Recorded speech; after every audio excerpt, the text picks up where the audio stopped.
Hello. Okay, I'm going to start with a quick disclaimer that I don't know how refined and clarified this video is going to be. This thought popped into my head and it felt very necessary that I record these thoughts. And by the way, my name is Dale. I'm also known as the Witch of YYC. I'm a holistic mystic, and I talk about the ongoing spiritual war and our roles within it.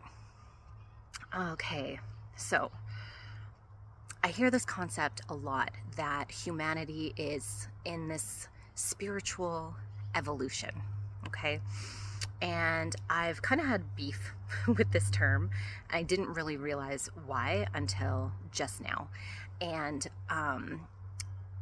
what I've come to realize in this moment is that if humanity is in the middle of a spiritual evolution, then it means that we were spiritually less than in all previous iterations of humanity. And I don't believe that. I believe that our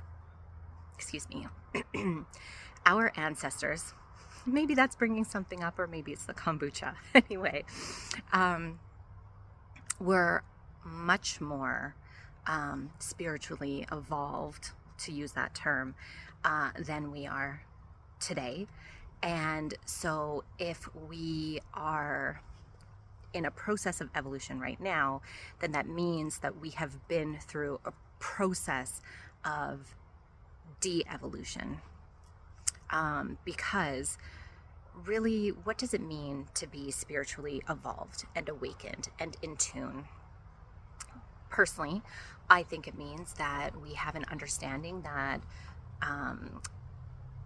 there is no separation. Separation is an illusion. We are all one, all part of the all, and that includes the earth, animals, your enemies, these alien races, the reptilians, whatever you wanna say. We are all one, part of the ultimate creation and part of the creator. So first off, having that understanding is a key to being spiritually evolved and aware. The next part is honoring that connection, honoring the earth, the cycles of nature, understanding the elemental influences, the insects, the birds, the animals, the trees, the waters, all of it, and understanding how to work with it because we are of it, right?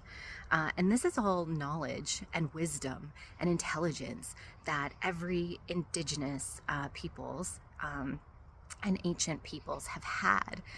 But what has happened is there's been this systematic denaturing, systematic de-evolution of this spiritual understanding and awareness, of this connection, of this understanding of interconnectedness, and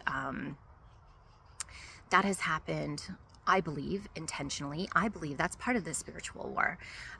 That's the mischief gang, so to speak, to steal that from Mark Knight, doing what they can to keep this hierarchical system in place where there are the worker bees and there are the queen bees and all of that, for control, for harvesting resources and energy, whether that's from the planet or from humanity. And it's been a trap that we've been sort of cycling through, and I think what's happening now is people are waking up to it and realizing that, hey, life isn't supposed to be the way that it's been sold to us. As a very young child, I looked at society and questioned it. I was like, really? We go to school, we get a job, we retire, and then we die, and that's it. And everyone's just totally okay with this structure. No one's questioning it. Everyone's just kind of working in the machine, these autonomous robots, and it just never made sense to me. I did get sucked into it at some point in my 20s and was hardcore in the matrix and in that machine. which is a story for another video. But that systematic denaturing, I like to call it a denaturing because it's removing us from our innate nature and putting us in these artificial constructs. Right? Like, as an example, the day being 9 to 5 type of thing, like that's the work day, and having a regular bedtime and a regular time that you wake up all throughout the year, no matter what the sun is doing, no matter what the moon is doing, no matter what season we're in, area, what the weather's like, it doesn't matter. Just kind of trudge along in this wash, rinse, repeat cycle.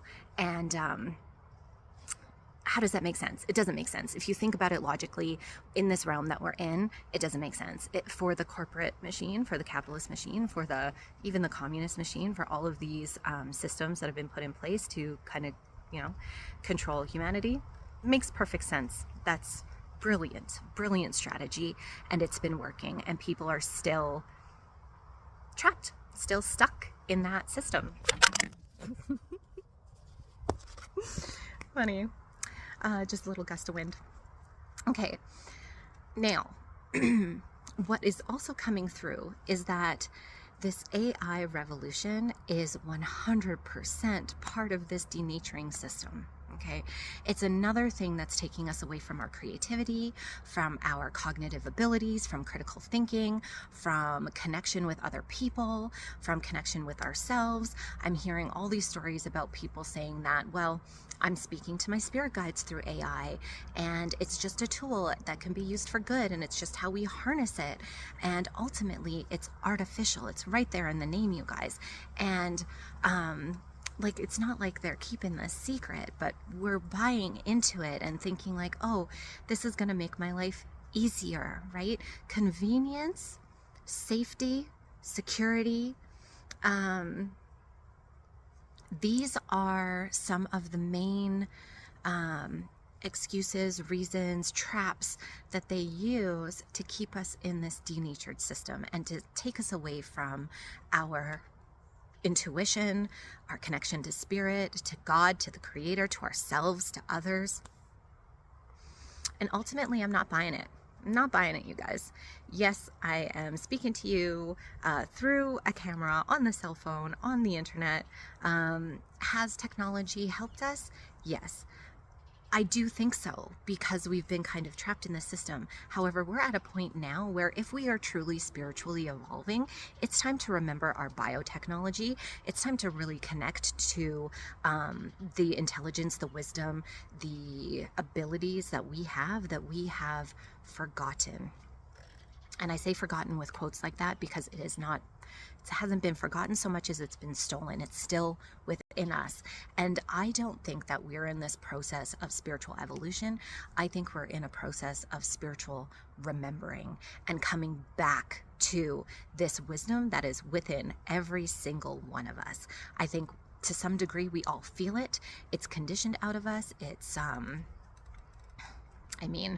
we can talk about a number of things within the system, many different industries that are attacking us from all directions, all angles. Food, water, the air, pharmaceuticals, you name it.